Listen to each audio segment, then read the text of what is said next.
Good afternoon. I'm Ozzy Cullen, Event Coordinator at the Vegas Chamber. I'd like to thank you all for tuning in to the last of our four-part webinar series, Going Back to Work by Matter Real Estate Group. Before we get started, I wanted to take a moment to explain some features of this call. In order to preserve high sound quality, we will be muting everyone on the call besides our presenters to make it easier for everyone to hear. If you are joining this call on the web or through the mobile app, you can ask a question by using the chat feature on the interface. We will ask your question on your behalf. In order to preserve time, we ask that you please keep questions brief, and we will be taking all questions at the end of the call. And now please welcome the Vegas Chamber's Vice President of Membership Development, Will Ochoa, who will introduce our moderator. Good morning. Thank you, Ozzy. And thank you to everybody jumping on the call. Thanks for joining us on this last of the four-part series. It's called Going Back to Work with Matter Real Estate. The Vegas Chamber has been taking the lead on providing as much up-to-date information and best practices across all industries as we navigate these difficult times. In particular, this series has covered preparing the workplace, the future of dining, even to wellness and corporate culture. Everybody that you'll hear from today are national experts in their industries, and they do bring some leading edge perspectives, and we're very grateful for them to be here today. Today's webinar is entitled No More Hugs, How to Keep and Grow Your Team's Culture with 6 Feet of Separation. And it's going to share a lot of actionable insights on first steps in preparing your employees for the changes that COVID will have on their daily routine. Prepping them for these changes is extremely important, and it is our job to make sure that they can deliver their best work. Before I introduce our moderator, though, I do want to highlight a couple of chamber programs, or a few chamber programs. First and foremost, as you all have seen, we've launched a program called Switch to Kindness in cooperation with Switch, the Las Vegas Metro Police Department Foundation, and It's on Me. How the program works is, if you go to vegaschamber.com/switch to kindness, which I'll provide the link in the chat box below, you can select from our member businesses to purchase gift cards from them. Those gift cards infuse cash into those member businesses, as well as goes to support the first responders out there in the field. And that will be coming to you in the chat box momentarily. For those that aren't members that are joining on this call, we are offering free memberships to small businesses through June 30th to make sure that you have all of the information that's up to date. With that, we do have 2 other webinars that are happening within 4 days of each other. Tomorrow, we have a webinar with Commissioner Marilyn Kirkpatrick, excuse me, as well as another webinar on June 1st with the State of Nevada Labor Commissioner Shannon Chambers. Both of those you don't want to miss, because there's a lot happening right now in Las Vegas. Now with that, it's my pleasure to introduce Mr. Jim Stewart, the founding partner of Matter Real Estate. So Jim got his start in business by selling Kool-Aid at age 8, according to his LinkedIn profile. Lemonade. Lemonade. And that's led to his love for entrepreneurship. And ever since, he's led hundreds of transactions and over $2 billion in development during his 30-year tenure in real estate. He also co-founded Perch and was the Southern California Entrepreneur of the Year, amongst other accolades, all of which you can find on his LinkedIn profile. Jim, thank you so much for joining us today, and I'll turn the conversation over to you as you close us out in this series. Yeah, great. Thanks, Will. Thank you, everybody. First and foremost, Mark, I'm realizing I need one of these cool-ass microphones so that I can look like I'm, really, become an expert at this. First of all, thank you, everybody. Thank you, Will. This is the last in our series of Going Back to Work program. Started with Tom Van Betten and leading a group from Gensler. We covered with Riley Lageson, food and beverages. Will mentioned it, kind of the difficulties that industry is are facing. Last week, which I was quite surprised at the response, was your brain on COVID, and we went into the neuroscience of fear. And I was, thought we would bore people to tears, but actually had a lot of great response from that. This week kind of marks the final chapter, and frankly, this to me has a lot of the sustainability pieces that we'd all want to be thinking about, which is how are we going to maintain a culture. The No More Hugs part of the title was mine. My wife correctly pointed out that that's probably net positive for the most of people I run around. I've always been, I had that dumb, expression, I'm a hugger, and I love to be close to people like that. But as she says, probably a lot of people, that was a bit much. So, but let's kind of get started. I'm going to introduce our 2 panelists. One I would know very well in the case of Mark Tomaszewicz. If anyone tried to pronounce that name when they read it, I will give you bonus points if you got it right. And then with Alex, we'll cover with her and I. Alex just met, within the last 48 hours, but Mark brought Alex in, and she's another extraordinary gift to this process. So what I wanted to kind of cover off as we get into this is a little background on the two, and starting with Bulldog Drummond and Mark. Mark is a chief experience officer for Bulldog Drummond. They handle a prestigious lineup of clients, and they advise and give guidance to some of the most notable brands in the world, including Nike, Taco Bell, Sony, Starbucks. And these brands are important because they not only are among the most admired, they also embed a tremendous culture that's allowed them to kind of lead their industry and their peers. So you're kind of a remarkable group of people you're involved with, Mark. So we'll get into some of those activities and research you've given to them. And then with Alex, really, first time I got to meet Alex, my wife, when she saw your name, she said, "Oh, she married to Ryan Gosling." So I'm assuming that may be a no, but alas.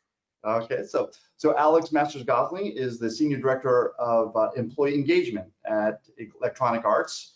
Electronic Arts, $5 billion annual revenue company, 10,000 employees worldwide, if I have that right, Alex. Spread in countries like Ireland and India, and including the United States.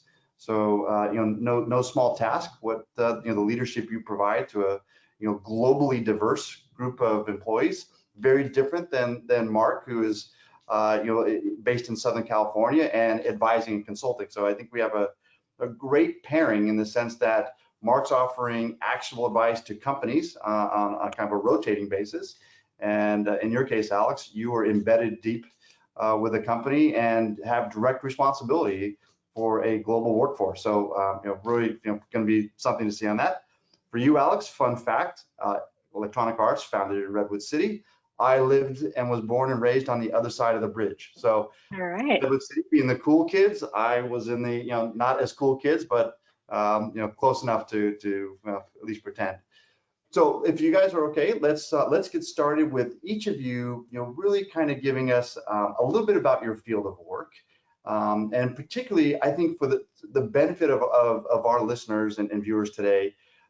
If you could frame within your conversation about yourselves and the work you do a little bit about what culture truly is, because I think it fits in one of these kind of ubiquitous words tossed around easily, but means something different to everybody. So what you do and a little bit about how you see the word culture as it relates to your point of view.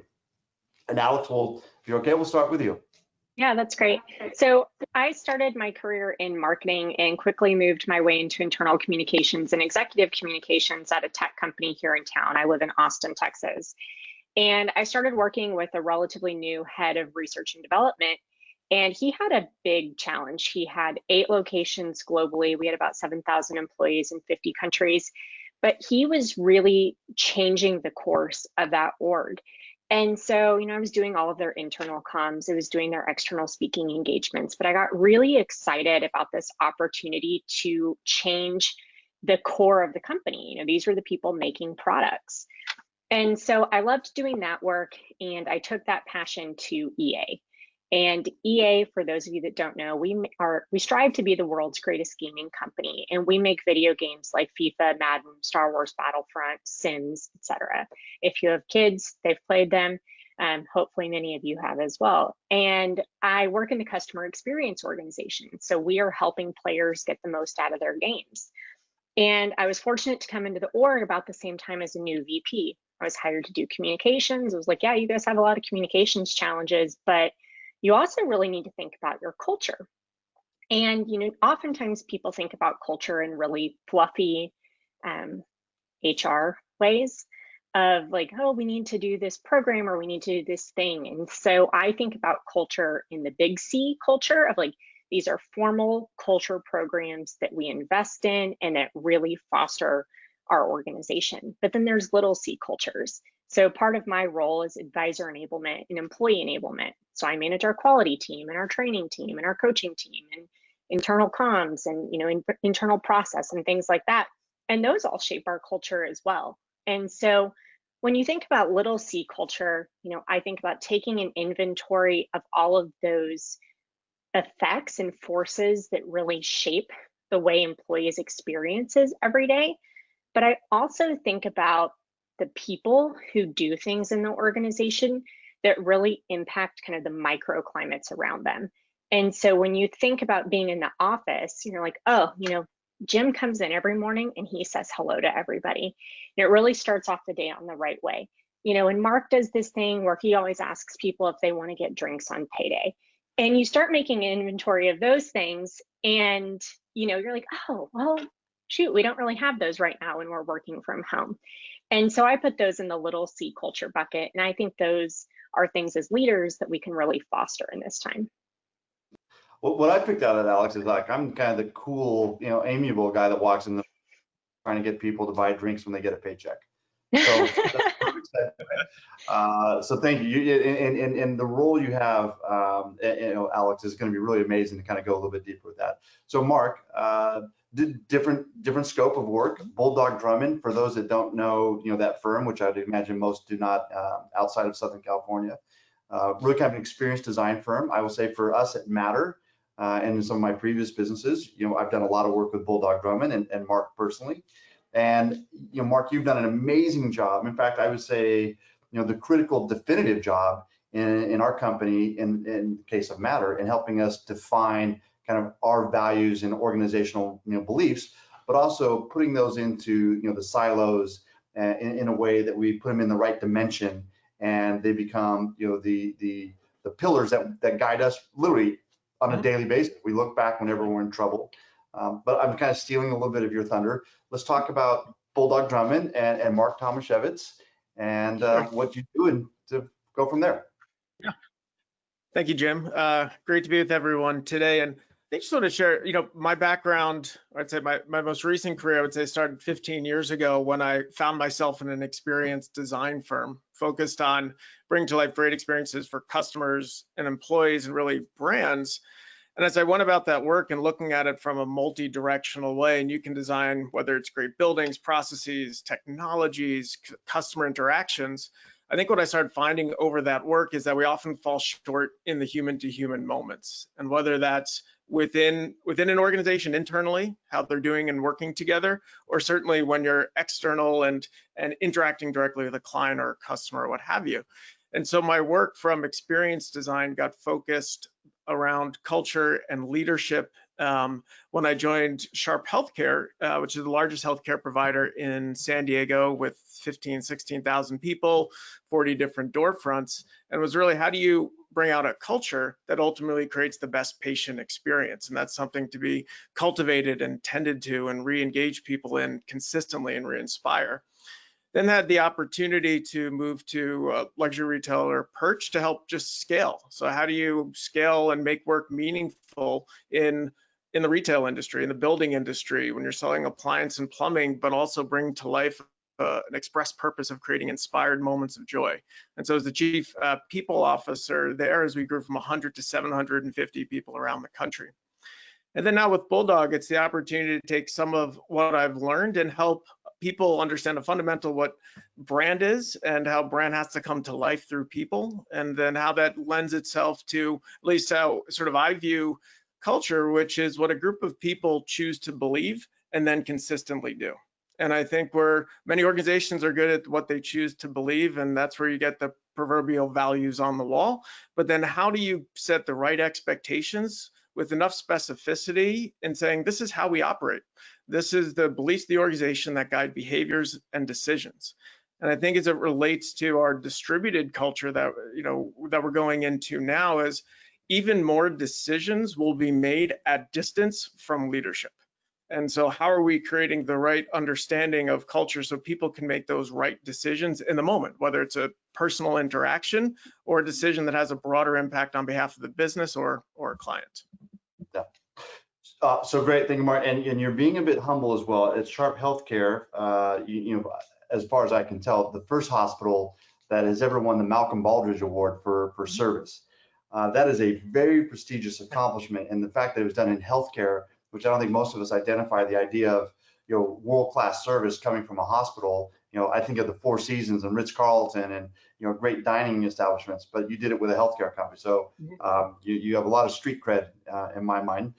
So we're gonna go into it now on some of the kind of the operating basics, and how people, top of mind, what are the kind of the components of company culture, and how we think about that as we return to work. But I have kind of a personal piece here as well that I like, as we thread through this, you guys can comment. There's a lot of companies talk about culture. Mark, you used the proverbial values up on the wall. We've all seen them to the point where it's cliche. And to me, we did a blog on this a few weeks back. What we're referring to is kind of the Great Reckoning. And I think this experience as well, the crisis and how people have handled it, really is going to be that defining moment to who you said you are versus who you actually are. And so companies, as we go through this, I'd love to kind of constantly bring that back in, because I've watched companies that have done amazing things and supported people when they didn't have to. I've also watched brands that propose to and promote a very strong culture and ethic that have done remarkably embarrassing things that fly in the face of that. So just kind of headline and talk about that for a second. Well, I think, Jim, and that's what we've been sharing with clients, is that if you look back at the 12 weeks, it's revealed what your culture truly is. And if you go, I think it's the Gandhi quote of action expresses priorities. So every organization that said they were people first, and it isn't a matter of did we lay off people or not, it's did we treat people with compassion and understanding during this time? And so it has revealed you have your espoused culture and those values, and then you have the culture that actually exists within that's made manifest over those 12 weeks. And it's been made incredibly clear to your employees, to the public in some sense. And then we're even talking to our clients and friends that it becomes a fundamental part of your employer brand, or just how you attract people going forward.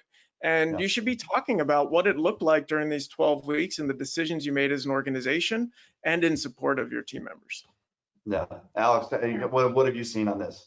Yeah, I think it's more than a lot of companies really focused on making one right decision at the beginning. And it's really, there's multiple decisions every day, and that's not likely to change anytime soon. And so whether you reflect at this point and say, we have made consistently really good decisions for the last, 10 to 12 weeks, which I think EA has done and we have in customer experience. Or if you're like, oh, we had some missteps, like, there's still time to recover it. And there's still time to win your employees over and to really show them that you're there, because no one had a game plan for this. We all have business continuity plans to some extent, but did anyone factor, a global pandemic into those? Not that I'm seeing. And so, we have this great opportunity every day to really show up for our employees and do, the next right thing. Yeah, great. Okay, so let's kind of make a step forward here. So kind of back to basics. So top of mind, people now in some, I think in your case, Alex, you guys are don't necessarily have not deployed a back to work program right now. You have people still with a work from home or work from anywhere strategy. Mark, you guys, I know Bulldog are trying to kind of deal with how do you bring your own people in as well. I was on the phone yesterday with our teams from Gensler, and they're also now dealing with, okay, we literally need to show leadership and bring people back to the office. And I have friends that have all these competing strategies. So regardless of the organizational strategy on how you want to treat that, what are the immediate kind of components on emphasizing company culture, and what should they immediately be thinking about as right now, where the option of coming back to work is available, and companies are going to choose their own strategy. But for the first time, the government's not telling me I have to stay at home. So how does my culture how do I start engaging people, some of which will be afraid and want to stay home? Others can't wait to get in the office as soon as possible. How do we start tying that culture back together? And I'll start with you, Mark, so that you both seem very polite and courteous of one another. So I'm going to mandate. You'll be voluntold going forward. I would say that the first thing that comes to mind there is that it's not a I think it's being careful of how you talk about return to work, because it's not the return to just business as usual. What it isn't that everyone was on vacation and is now coming back, right? So I think that the number one thing to do is to immediately choose humanity over productivity. And that's not to say that productivity isn't important for the viability of the business and the continued growth. But I think it starts with going, okay, how are we ensuring that we're just listening and checking in and seeing how people are? So you can say the caring component, let's say, of culture should lead the way. And so looking at how you include people, whether they come back to the office or not, and how that can potentially begin to just fray people naturally. So it takes more work there. I think the second way is reinforcing purpose, because you have individuals that are coming back. You don't know what you may or may not, hopefully you do know the situations they've been in, whether it's the fatigue, grief, potentially other things that are going on, and they're coming back to work. So why does it matter? So I think, being able to really reinforce your purpose, but then also, wrapped in all of that, keeping that employee well-being front of mind as well, and all of the sort of comprehensive nature of well-being, that mental, emotional, social, as well as certainly the physical, as we've redesigned offices and work environments. So before we go to Alex, I'm going to challenge you just for a moment, Mark, because and a lot of this is consistent. Yeah, imagine that.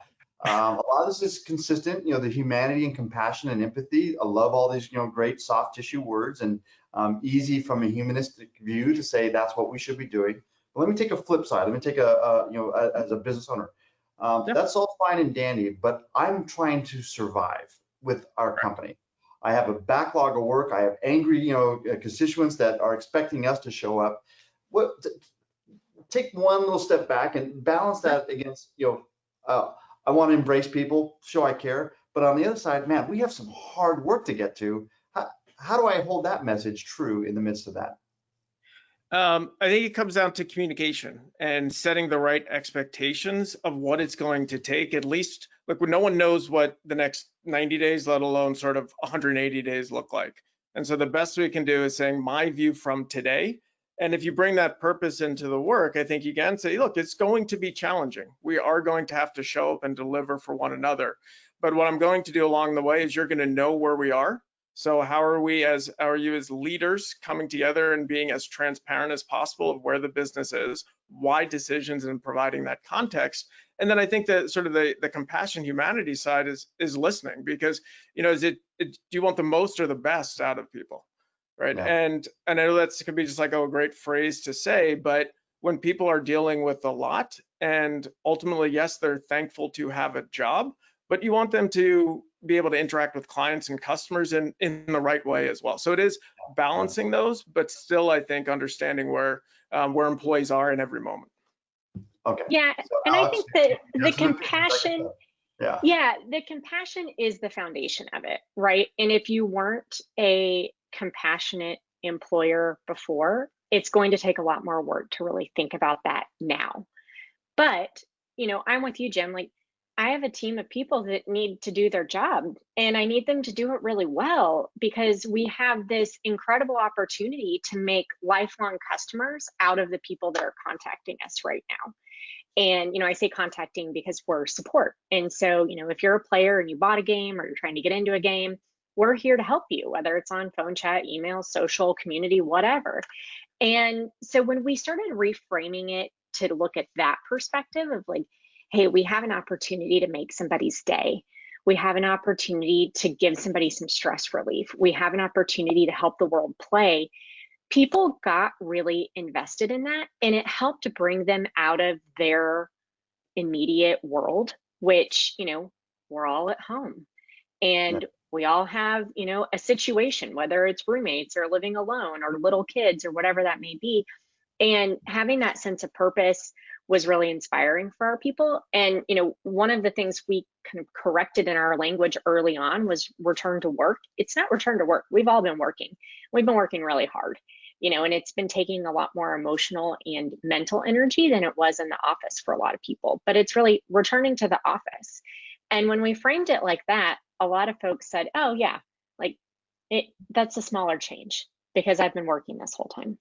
Yeah, that does frame it better. So I think there's Scott Galloway, the New York professor or professor from NYU, widely published, he did a great podcast just early on in this pandemic about companies that are going to find this as a motivational charge to go take market share, right? And to organize their team. Like, look, when everyone else is sitting back at home and relaxing, in his case, he used the example that they used to go, call on clients in Europe during Thanksgiving because they knew all their competitors were, eating turkey. Now that may be, I happen to like Thanksgiving, but his point being is that while others are resting, is really the time to organize and motivate your team to go take territories, right? Let's go conquer lands that otherwise wouldn't be immediately available. So so we're back to conquering people. Let's talk a little bit about, you say back to office, Alex. I'm a real estate developer. There's a lot of conversation going on around the role of office in the future. I think you both have opinions. Alex specifically, you have a global footprint of real estate. How is that return to office, and how does the office environs help you galvanize or promote a culture, or does it not? Do you believe that you can have this decentralized, distributed workforce that really doesn't need to ever visit a physical built environment? Yeah, so one framework or tool I'd like to offer up is, check out Josh Levine. He wrote a book called Great Mondays, and it's all about the components of culture. And there's also a group called Culture Code that he was involved in, and he talks about purpose, values, behavior, recognition, rituals, and cues. And I share that to frame why I think offices are important. I happen to love working from home. I don't have a commute. I'm really efficient. My snack game is on point. My boss hates it. And he's just like, I can't wait till we're back in the office. And so it's really interesting to see where people fall on the spectrum of this. And as much as I like working from home, there's a sense of community that you miss when you're out of the office. It's why we travel for work. I go to India, I go to Ireland multiple times a year. And there's something about being there in person with those people and having time to connect that you're just not going to get. I happen to think working from home really levels the playing field and makes the workplace a lot more inclusive, because, where we'll have 25 people in a room in Austin and 2 people on Zoom in Galway, that's not a very equal playing field. And there's always a delay versus if all 27 of us are on Zoom, there's just a more inclusive environment. We were doing an inspirational workplaces redesign of our office right before we left. It's now done. There's no one there to enjoy it. But I really see us using our office moving forward to add punctuation points and milestones in the employee journey. And so think about the new hire and onboarding experience. There's some tribal knowledge that you get by having people in the same rooms. It can be really fun to bring people in around a game launch. FIFA is our biggest game. It's a huge deal when it launches. And it's just not going to be the same when we have to train people virtually, because typically we would do some virtual trainings. We would do a big in-person training, and then we would do something fun to really, awaken the emotions and get excited about the product that's coming out. And so I really see us moving more towards collaborating in the office and doing work wherever it best suits us, which may be the office or it may be at home. Yeah. So more of a work from anywhere strategy versus work from home.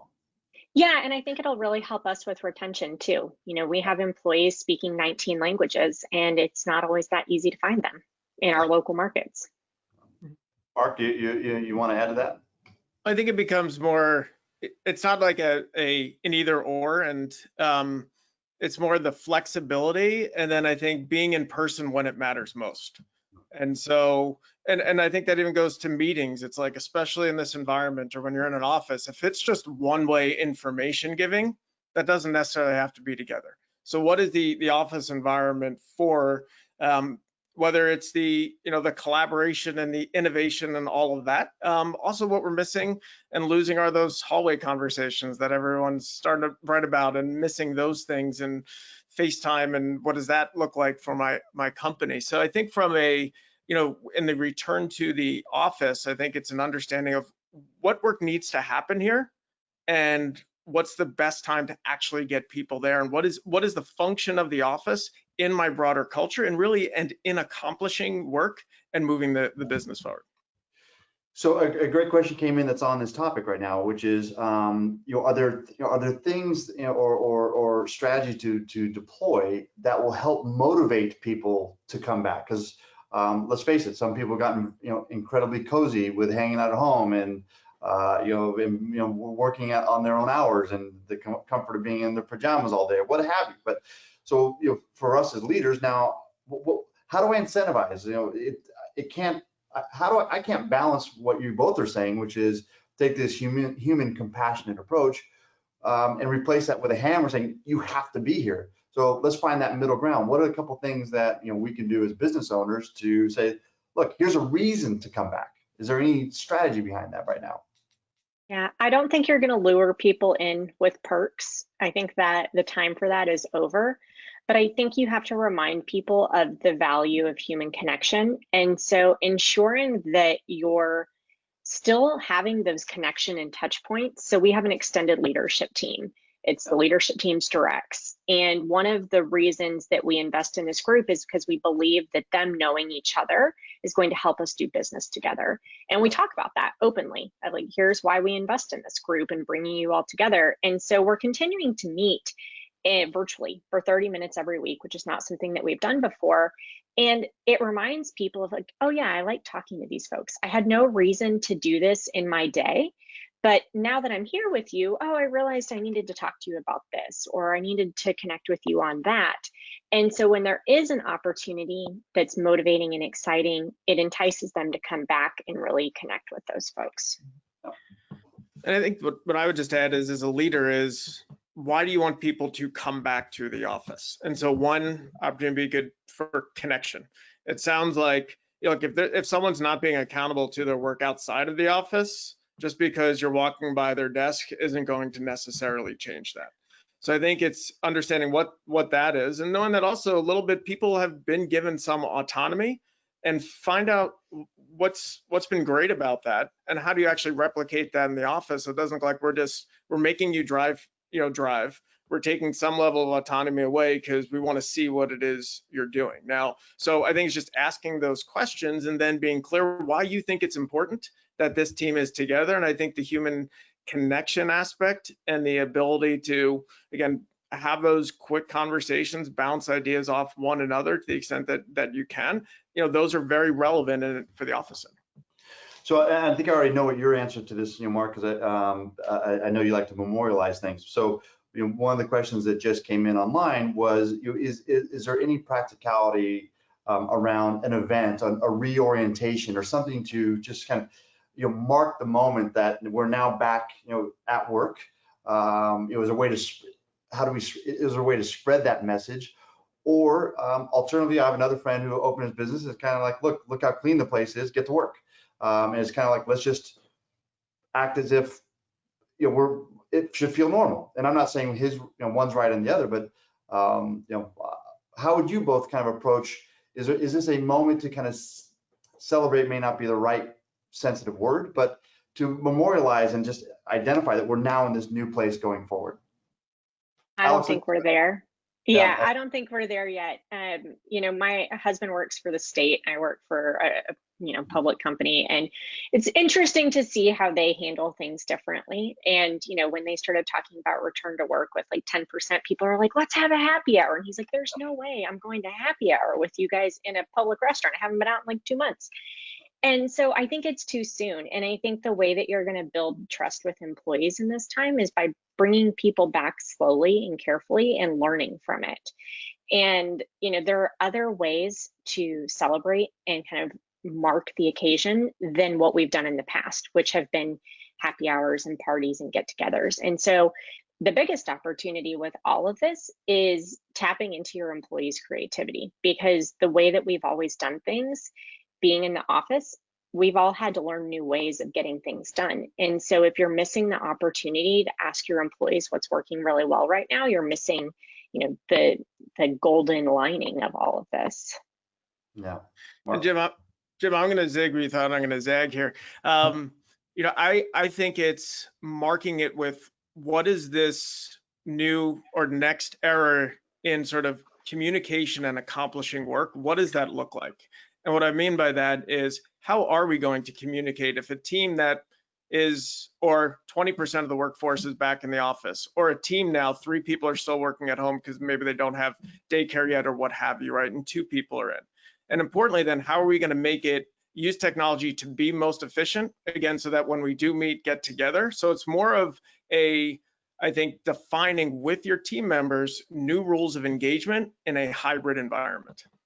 Yeah, and I really like that. One of our executives has changed it from the new normal to the next normal. And, instead of marking the return to the office, what if we just marked this is the return to like our next phase? And all of you have had this input into it. And here's our new contract for how we're going to work together. And it's also much more inclusive because, as Mark pointed out, like people have daycare issues and people have health issues, and we're just not all going to be in the same place for a while. So Alex, that's a great one. You can, I'm a bit off script on this one, but you both made this comment, which shamefully was the first time I really put intention and thought into the concept. So for me, being at home has been kind of a privileged several months. I've been able to be reconnected with my older daughters. They're all back home. I have the convenience of being able to work and have what I need. I have space. I have all these things. And we were talking about work from home, and I don't know if it was you, Alex, or Mark, but someone said, well, work from home is that's a privileged benefit. That's not an actual benefit. And what I kind of learned, and for the first time thought, like, yeah, for the most part, people don't have the luxury of being in an environment that's absent of kids. Now they're dealing with daycare, or they live in a studio, and they just they may not have roommates. So the work from home concept is really a privileged concept, not an actual concept. Can you just chat about that? Because I think for many people that awareness was a little bit of an eye opener for me. Yeah, it's been really interesting to see how different people on my team have had adapted to their circumstances. Some people are single. Some people have roommate situations. Some people don't have anywhere in their house they can work, particularly some of my team in Ireland and in Europe. They live in tiny flats and there's just no walls. My mom lived with us for 2 months, which was helpful and interesting. And so, some of the questions that I've taken to asking for my people, show you my check-in chart. I have a list of people that I want to check in with. And I ask them some variation of like, what's changed for you or your family in the last week or since I last talked to you? What kind of flexibility do you need right now? What kind of flexibility are you taking? How are you finding resiliency right now? And how can I support you with that?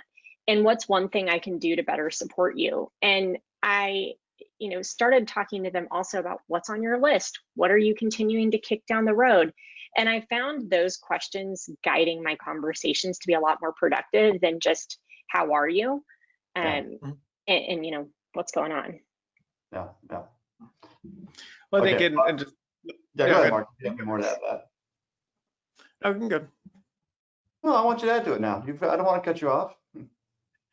Well, and I'm a little bit of the sort of test case when we were talking yesterday with some of the constraints that people have. And I think a couple of things that I shared with you was, when we had the opportunity to work together, you had some people that from the office is the nicest place I get to go to. Or if you look at just in our world, how have this flight to convenience and people are connecting a lot less. If you have the privilege to not go to the grocery store, and everything is now being delivered, the office actually creates an important component in people's lives, just from a change of scenery, inspiration, what happens along the way. Some people love their commute actually. And so I think it goes to a understanding and just reminding that each person is going to be different. Not saying that everyone gets to do what they want, but each person is going to be having just living a different experience related to work. Yeah, well, I can tell you, I love my commute. It's even though it's only 20 minutes, it's the one place where I can listen to my classic 80s rock at full volume, free of judgment. So I now have 3 daughters that constantly criticize my old music. So let's kind of jump over kind of back to more specifics. So Alex, in your case, you shared with me a framework around a culture code that EA uses. So can you expand on a little bit and how you use a culture code to impact and measure kind of your team and its behaviors? Yeah, and so everybody can get this on culturelabx.com, and it's purpose, values, behaviors, recognition, rituals, and cues. So Mark talked about, the value of having your purpose and values clearly defined. And those are great, but they can't just be things on the wall. And so once you have them defined, what do you do with them? How do you constantly tie back to them and really communicate them with meaning and intention?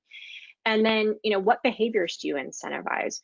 What does your recognition look like? Recognition is a big area that has the potential to fall through the cracks when we're not seeing each other every day, or if we don't have good technology to connect us. And so we have a program that we call Cheers. It's powered by Bonusly, which is an online recognition platform. And it's one of the more affordable ones. We looked at a lot of them out there.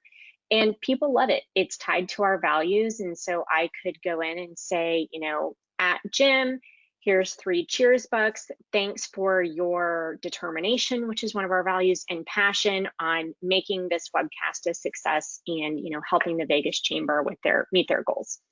And I would publish it and post it, and Mark could see that and say, like, oh yeah, that was great. I'm going to add on to that too. And so it fosters an online community that you just didn't have in the office. And for us, it really helped bridge the international gaps that we had when we rolled it out. We've had 100% participation in that program since COVID. We gave everybody 100 extra Cheers bucks. Everyone in our organization has bucks to give. So if you're an average employee, you have now 200 bucks a month. If you're a people manager, you have double that. If you're a team manager, which means you manage a large group of advisors, you have even more. And so it's not just managers saying, like, good job, you did a good thing, but your peers have the opportunity to recognize you too in a really public forum. And so typically we average in the 85th percentile of participation. Industry average for good is like 45%. So people use it, they like it, and there's some ritual around that. So first of all, peer-to-peer recognition, and having a venue to do that. I assume your Cheer bucks, it actually has a value, right? So it can be used to redeem meals and other things. Is there maybe I'm stepping off a cliff here? Is there an application or software or other people you would point them to, like, hey, you could deploy this across your enterprise, be it 5 people or 500, just by getting this software or this piece? Is there something like that that's out there? Yeah, we use Bonusly and we loved it. Other tools out there, Noble Systems has some tools, You Earned It, Achievers, all of those programs have similar functionalities. Okay, so peer-to-peer recognition is how that software sets up. Yep. So Mark, maybe I'll say that. So I think you guys are also Slack. We as an organization use Slack because we have offices in multiple jurisdictions. That's also been a big connective tissue for us. So kind of using Alex's line of thought, though, how do we go about recognizing people and rewarding them for their work while they're kind of spread out, and they seems like they will be for the foreseeable future? Well, I think maybe just open the aperture a little bit broader if we're talking about, I think, tools that can be helpful. I think going back to sort of how are you defining the communications? You mentioned Slack, and so I think it's deciding what's the best communication for you. Slack obviously has an more of an immediacy to it.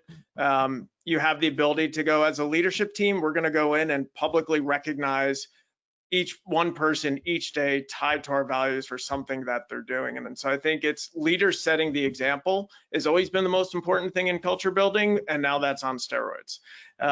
And then I think as you relate to just some tools for employee listening, because whether you do a pulse survey, which is a regular interval survey through SurveyMonkey, or you do something more sophisticated with a culture amp, knowing where people are on that sort of weekly, bi-weekly basis is going to be helpful, especially if there's ups and downs as we go, as is being predicted.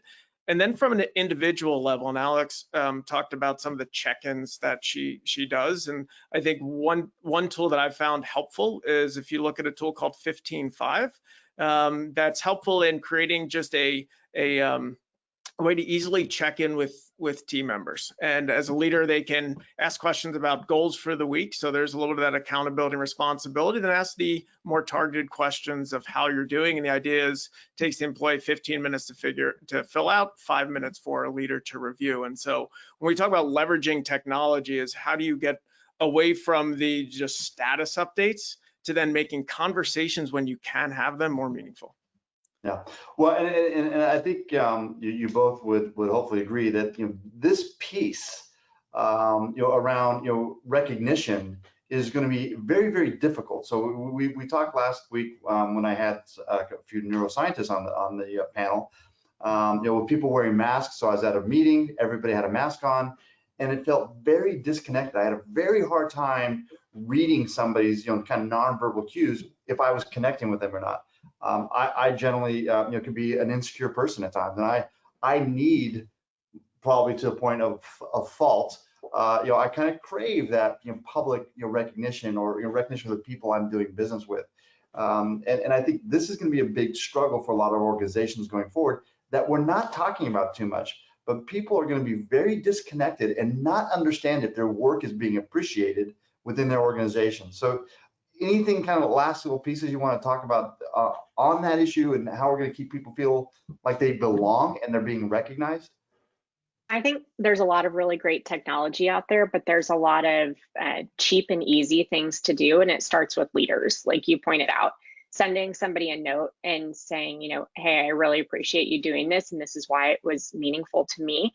It boosts your endorphins because you're expressing gratitude. And so I think that's a selfish benefit that you get from gratitude in recognizing people, but it helps people understand that you're there. And the check-in chart works for me in that way, and that I remember things about people, give them some feedback on work, appreciate them. And our engagement scores are really positive right now, which is great. And people are really happy with the way that we're doing it.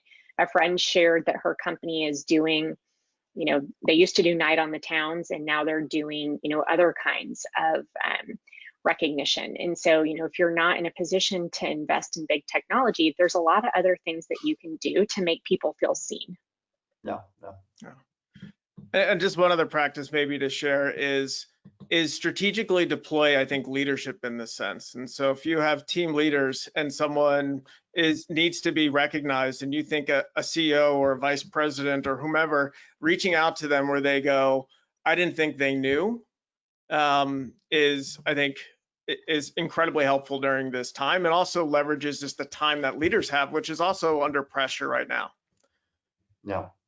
So one of the things we did last week, and I was amazed at the responses. But we went to Joe Malone and used their corporate services and sent everyone in the office kind of a de-stress package. It wasn't inexpensive, but included a cool aromatic candle and the bath salts and all the kind of things, beautifully packaged. And with just a simple note, for me and my partners, basically saying, in this time of stress, we've been thinking about you all the time, and please, use the enclosed to just have a moment of me time.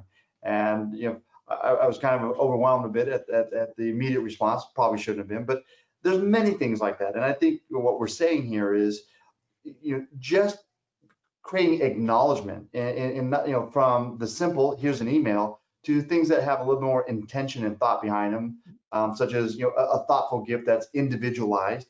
I've also watched a company, and I thought it was one of the coolest things that you could do. They use one of the kind of chef-driven meal kits. So a lot of the chefs and restaurants are putting out kits. They sent one to every one of their employees, and they got everyone together on a Friday night at 4 o'clock and did a Zoom collaborative dinner cooking together. They all tried to make their own dinner. They had this meal kit, and they said it was just remarkable to see the personalities, and that was like their team building exercise. And they said it was probably more memorable than anything they've done as a company. So it just takes a little bit of creativity, it sounds like. Yeah, and I think that's where in the remote setting, it gives you a lot more options as it relates to bringing people together for different circumstances, whether it is the meals or the virtual, virtual cocktail classes, or the opportunity to bring in experts for 15 minutes, when before it's like, I'm not going to it's hard to travel, but I can have someone that I knew come in and talk about design in a social good setting for 15 minutes on a Friday, just to inspire people in a different way. Jim, I haven't got my box yet though, so I'll keep a lookout for that. I spend you enough money. You buy your own box. Okay, so let's take these last minutes, and I preempted each one of you to kind of come up with, here's my 3 things. So if each one of you can just take a moment to say, if I'm hanging up this call and I've given you 3 valuable things as a company, tools or advice or others from your seat, what are your 3 things? And any one of you can raise your hand and start with that. Yeah, my top tip would be to do a culture inventory. And so think about those formal culture programs that you're doing, but also those informal ones, and evaluate what's lapsed since you've been out of the office and what you can bring back. We call what Mark did by bringing an expert in a snack and share, and those are totally doable virtually. Another would be to really look at this as an opportunity to get creative. We're not selling things on Thanksgiving in Europe because our competitors aren't, but we are trying to say, we've done it this way for a long time, and now somebody's found a better way. So let's do it that way, and really embracing this time as a period of flexibility and change, and publicly giving people credit for those ideas. I think that's a big way. A lot of people are motivated with recognition. And the last is just a gratitude practice of, for yourself and for your own resiliency, is to reflect on what you're grateful for. And you can focus that on work and say, I'm really appreciative of the way that you did this and the way that you showed up, but it also benefits the receiver as well. Yeah, and those are all perfect. And Mark, I know the gratitude, you've done a gratitude inventory. I'll have the chamber kind of email that gratitude inventory that you did. I know it's received now kind of almost national, if not global, attention from the work you just did on this, and it's a great tool. But so before we get to any more on that, what are your kind of 3 big things? It's similar, but I'll kind of go in a couple of different directions. I think is one is, what are you going to stop doing? Because we've talked a lot today about additive, and there are things you need to at least be focused on or prioritizing. But what are the things that you want to stop doing and that listening among employees to know, again, what's worked, what hasn't worked, what haven't you missed? There's always the what have you missed? So what haven't you missed? I think there's also what I would suggest is there is an opportunity for leaders to also, and it's the soft tissue, Jim, but share a little bit of what you've gone through as well. That'll go a long way for establishing trust and making it okay when people are going to still go through challenging periods. And as an organization, you can be there to support them. So 1, as an individual, but 2, so they can be productive in their work. And the third one, just a fun one I thought this morning, is going back to rituals to Alex, is make up your version of a new virtual handshake for your company. So how are we going to greet each other? That's uniquely ours, but just something fun, because honestly, the levity and laughter that you can bring into what's been a heavy time will go a tremendously long way. Yeah. Rituals and symbols, love all those pieces. So we're going to get down to our last few minutes. I love to end these with kind of the silver linings. Mark, you started moving into that, and this is actually one of those type of conversations where we're talking about the good we can do for others. I think me personally, I've have a tremendous amount of hope in kind of a new focus on kind of our own life journey and our own life purpose. I think people are already starting to recognize that life can be fleeting. I'm personally offended by all the news stations with the death count going 24/7. I mean, this is but the inverse of that is, I think I will have a constant awareness now about every day, and making sure that day I lived to the best of my ability. So, but for each of you, kind of silver lining or coming out of this, what do you hope? Not necessarily what you expect, but what do you hope as a society, as businesses, purpose? Pick your own lane. But starting with you, Alex, what do you, looking back on this experience 5 years from now, what would make your heart sing a little bit if something happened? I mean, the most rewarding thing to me will be if our people look back on this time and say, I felt really grateful to be there, not only because I had a job, but because they took really good care of me. And so I think we have this great opportunity to become employers of choice right now by the decisions we're making every day. Yeah, great. Okay, Mark? I'd answer, I think, in 2 ways. I think one, whether it's an individual, societal level, an understanding of what we're capable of when you talk about going through challenge. And I think that relates to businesses. I hope businesses take a step back and realize what happens when you actually prioritize. Because what we've seen, I haven't been in an organization in the last 3 years, that I've been with Bulldog, where someone hasn't said, I have way too much to do, or I haven't been where they said, I don't know what to do, right? Everyone's got 12 number one priorities. But what you saw is organizations that go, we went fully remote in 48 hours. Why? Because there was focus. And it's not saying you can just do 48-hour sprints to knock things out, but really take a stock of what's most important. It's kind of goes back to strategy, right? Whether it's people strategy, business strategy, what is most important, and realize what your organization is capable of if you allow people to focus on those things.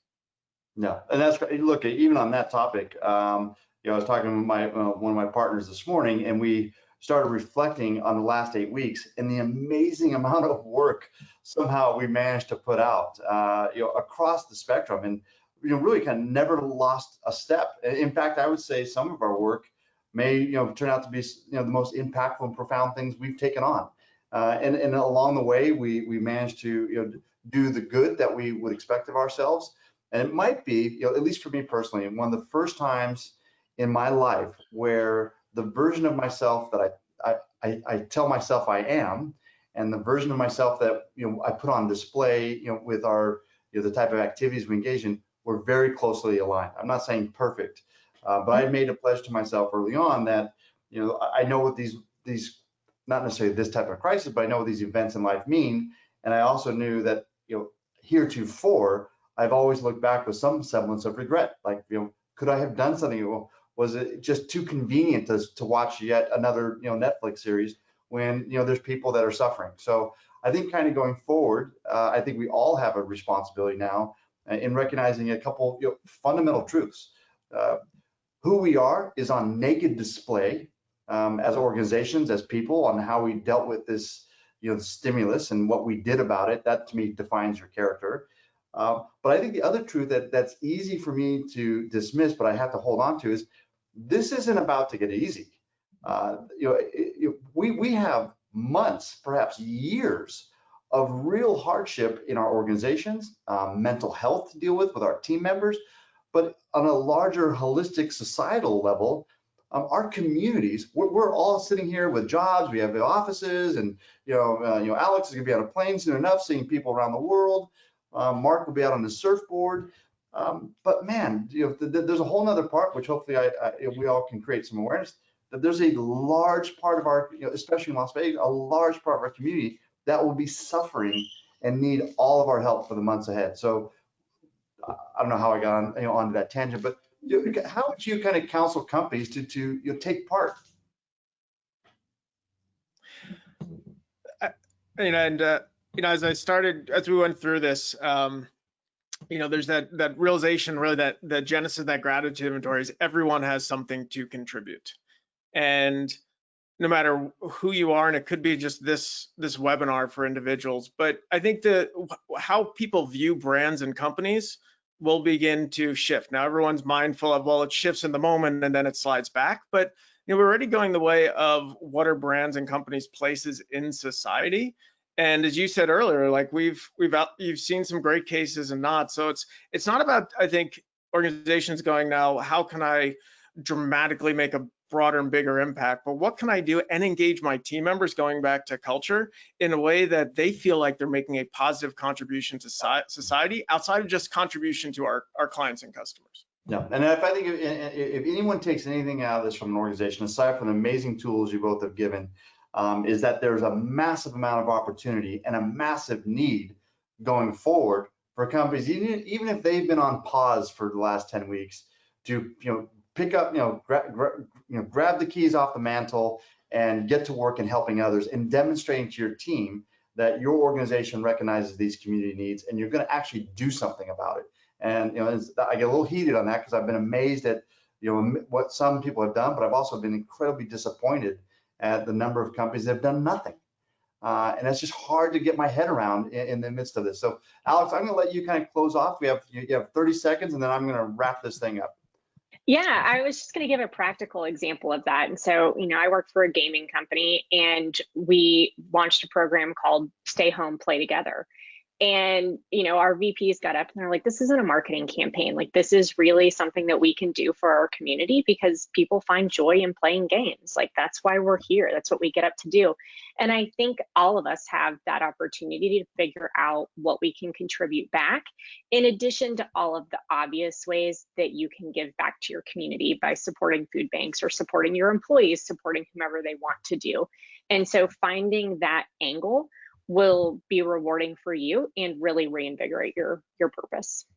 Excellent. Well, look, on behalf of Matter Real Estate Group, the Vegas Chamber, every one of our listeners, you two have both been amazing. I knew there'd be a lot of great content. You've delivered on that.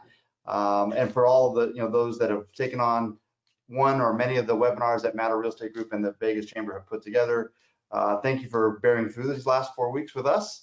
I imagine the Chamber's already kind of indicated there's more things they want to do and talk about, but for this, our work is done. But tomorrow, new work to start. So thank you all. Thank you everybody that's taking the time to be with us today. It's a little fun fact, it's the National Hamburger Day. So 12 noon, at least here on the Pacific, I'm gonna go find a place to have a great lunch and deal with the closed gym in the weeks ahead. So thank you both. Thank you, Jim. Happy to contribute. All right, bye-bye.